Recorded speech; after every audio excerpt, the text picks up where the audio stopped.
Hello everyone, welcome to our channel UN College Digital Classes, and I am Amita Balapatra, Head of the Department, Master of Commerce, Finance and Control, and we are discussing on the topic that is financial derivative and risk management. So today we are going to discuss on the topic risk. By the end of this video, I would like to clear you on the concept that what is risk, what are the types of risk, how we can manage that risk, and what is the process of risk management. So first we will understand that what a risk is. So as it is there that risk is possibility of loss. So you all are much aware of what risk is. The current situation that we are going through, that is the COVID-19 situation, we all are so much panic, and we all are so much scared of what? Of the damage or of the loss or of the hazard that might happen to us. So what we are doing, we are adopting various tools, like we are using face mask, we are using sanitizers, we are washing our hands often, we are using PPE kits, and we are maintaining social distancing, we are locked down for a long period of time. So these all things we are doing for what? To prevent us from the risk that is getting affected by the coronavirus. So that is what the risk is of getting affected by that virus. So we can say that that is a risk, or that is a health risk that we are having. So like that, we also have financial risk that we can define, or we can say that in financial term what risk is? Risk is defined as the chance that an outcome will differ from an expected outcome. A risk includes the possibility of losing some or all of an original investment. So what it is saying, that in financial term, if we will say of risk, then what is the risk that might be? That the outcome, or we can say the return that we are expecting, that might differ that what we are actually getting. So that is the big risk that is there, always associated with the investment. And as we all know that in investment we have a golden rule, that what is that? The higher we take the risk, the good, or the higher we get the return. So next we will go on the types of risk. So in the types of risk, we have n number of risks, or we can say that there are variety of risk on the situation on which we are facing to, or the situations of in which we put into, and what broadly the type of risk has been divided in terms of investment are systematic risk and unsystematic risk. So what is the systematic risk? The risk that is there in the system, or there in the entire market. So that is the risk which is going to affect each and every investment. So what could be that type of risk? For example, the change in the government, the rate of inflation, it might be the position of the economy, it might be many other such things which are there for the entire economy or for the entire industry. So that is what the systematic risk is. And what is there? That it applies to entire market, and all investments are affected by that. All the investment are affected by this systematic risk. So we can take also a very good example that recently happened in 2008. We have a credit crisis. So that credit crisis of 2008 is an example of systematic risk, in which we have no way out, or there is a very minimum, or we can say there is no chance of diversifying that risk. So every investment included in that systematic risk. On the other hand, we have another, that is unsystematic risk. So what is that unsystematic risk?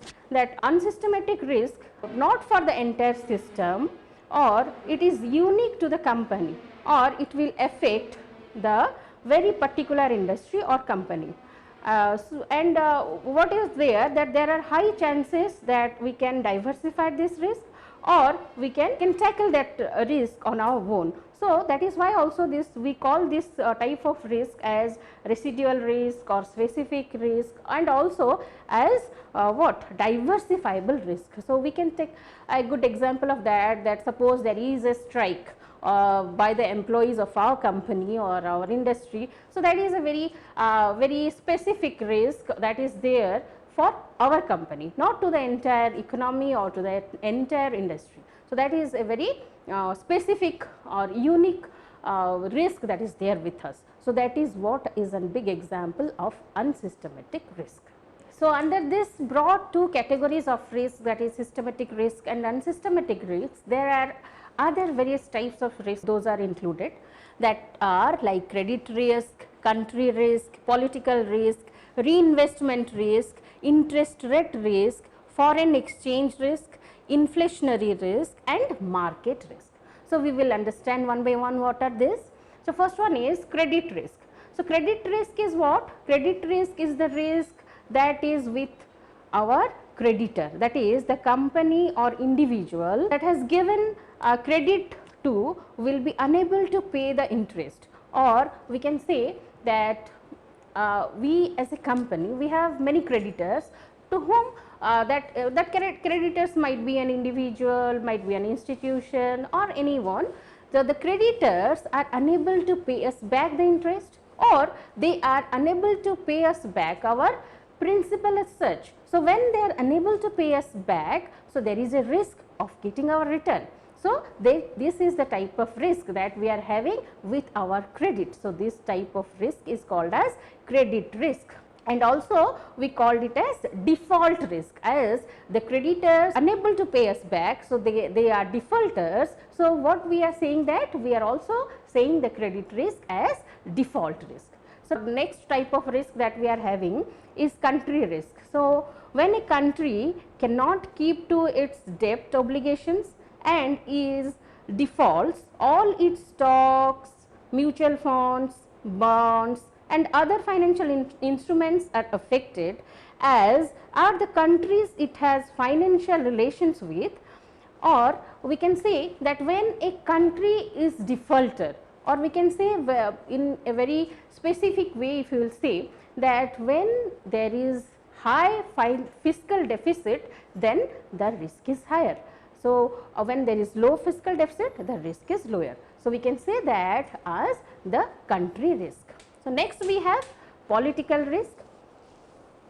It is the risk that a government will suddenly change in policies. So, this is the risk with the political scenario of a country. So, in this risk, what we are having, that the political scenario of the country might be having some changes or might be having some diversification. So, that might be a risk with us as the investors. There might be change in the policies, like for example, if there is change in the FDI policies, that is foreign direct investment policies. So, as a foreign investor, we might face risk in our investment avenues. So, that is what the political risks are. Next is our reinvestment risk. So, this is what the reinvestment, as we know that we are planning to invest our investment again. So, that means what? Suppose we have an investment, or suppose we have already invested in an avenue with a, suppose say a fixed deposit of having an interest of 9.25%. Now, in the current scenario, what is happening, that fixed deposit is getting matured this year, but this year the rate of fixed deposit is 7.25%. So, this difference of 9.25% and 7.2% is the fall in the rate of interest, which is a risk that we might go for reinvesting that particular fixed deposit. So, while we are planning to reinvest that particular investment, we are facing this problem. So, that is what the reinvestment risk is. So, we can say that reinvestment risk is what? That when we have a investment with high yield, and when we are planning to make it another investment, then there is a low in the interest rate. So, that is what the reinvestment risk is. So, next is what? Next is interest rate risk. So, interest rate risk, we can say that the risk that is there with the interest, rate of interest. So, there is a golden rule in debt investing, that is interest rate grow, prices of bonds go down. When the interest rate go up, prices of bond go down, and the vice versa. What is the rule that is there, that in the debt investments or in the debt instruments, when the interest rate goes up, so when there is high in the interest rate, then the price of the bond will go down, and the vice versa. So, that is a risk that is there with the interest rate, and this is a risk that is for the investors and the investment, that is another type of risk. Next, we have foreign exchange risk. This foreign exchange risk, or we say that forex risk, these forex risks are applied to any financial instrument that are denoted in a currency that is other than our own currency, or we can say that the foreign exchange risk is the forex, that is the forex risk which is applied to which instrument? All the foreign exchange instruments, or the instruments in which foreign exchange is involved, or we are dealing with the currency that is not of our own, or that is of some other country. Okay. So, for example, we can say that if we are dealing as an Indian firm, we are dealing with some US company. So, there is fluctuation always in the rate of exchange of the currency. So, the rate of exchange of currency fluctuation that is there, it might create a big risk while we are encashing, or while we are getting it done, okay, while we are executing that particular investment. So, there might be some difference of which high chances is there is fall in the currency rates. So, that is a big risk with the foreign exchange risk, or what we are saying that forex risk, that is a type of risk. So, next is what? Inflationary risk, or we are saying that when the real return on your investment reduced due to inflationary situation, that is by the time your investment mature, the situation will erode the purchasing power of your fund. So, what is happening here, that when there is inflationary situation, or when there is situation that you are getting the maturity of your investment, or your investment is getting mature. So, it might happen that at that particular time, the fund that you are realizing, the matured amount that you are realizing, the purchasing power of that might get down because of the inflationary situation of that time. So, that inflationary situation or the inflation of that current time is going to be a risk on your investment. So, that is what inflationary risk is. So, next what we have is market risk. So, due to market risk factors, the value of your investment will fall. Those factors include equity risk, interest rate risk, currency risk, and commodity risk. So, what it is saying, that the value of our investment, so due to the scenario of the market, the value of your investment might differ, like it might be a commodity risk, it might be a currency risk, it might be a credit risk, or it might be interest rate risk. So, there might be n number of types of risk that is there in the market, which is going to affect your investment. So, that is what a type of risk, that is market risk. So, these all are the different types of risk which are there for an investment. So, now as we all know that what a risk is and what are the types of risk, now as an investor or as an organization, as a business, as an individual, we must know that how to manage this risk, how we can handle this risk. So, risk management is what? Risk management encompasses the identification, analysis and response to risk factors. and effective risk management offers the potential to reduce both the possibility of a risk occurring and its potential impact. So, what it is saying, the managing risk, by managing risk what we are saying that how good we can handle that risk.